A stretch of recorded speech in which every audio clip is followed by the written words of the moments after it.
আসসালামু আলাইকুম। আজকে আমাদের এটা বানাতে লাগবে একটা ক্যানভাস, একটা ক্লে আর হচ্ছে মানচিত্রের একটা কাট আউট আমি করে রাখছিলাম। তো এখন ক্লেটা ভালোভাবে মিক্স করে বেলুন দিয়ে রুটির মতো বেলে আমরা মানচিত্রের কাট আউট বসিয়ে ইন্ডিকেটর দিয়ে ভালোভাবে কেটে নিব।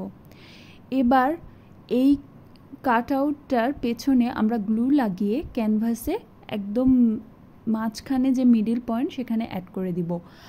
আমরা কিন্তু উপরের এই কাগজটা এখন উঠাবো না, যখন ক্লে শুকিয়ে যাবে তখনই উঠাবো, কারণ আমি হচ্ছে বেশি মোটা করে করি নাই।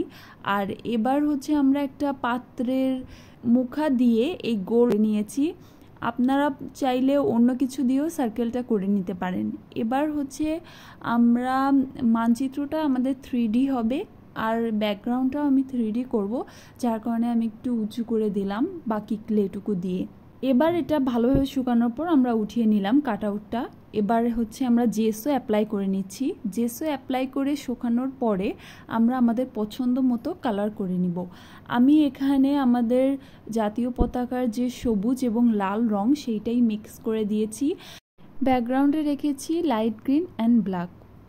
প্রত্যেকটা কালার আমাদের ভালোভাবে শুকিয়ে নিতে হবে এবং এই প্রসেসটা অনেকটা ধৈর্যের, কারণ এটাও আমি একদিনে কমপ্লিট করিনি, আমার এটা কমপ্লিট করতে প্রায় 2-3 দিন লেগে গেছে।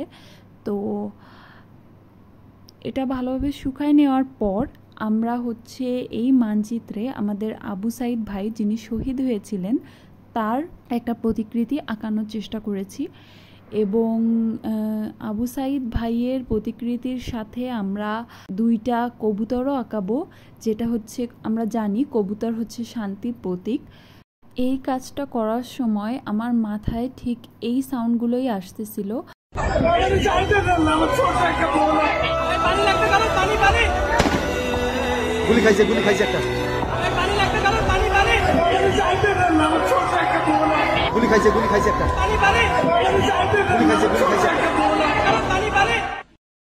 তারপর আমরা ব্যাকগ্রাউন্ডের লাইট গ্রিনের মধ্যে আমাদের বাংলাদেশ নামটা লিখে দিলাম, ব্যাস তৈরি হয়ে গেল। এবং এটা শুকানোর পর আমরা কিন্তু গ্লস ভার্নিশও ইউজ করতে পারি।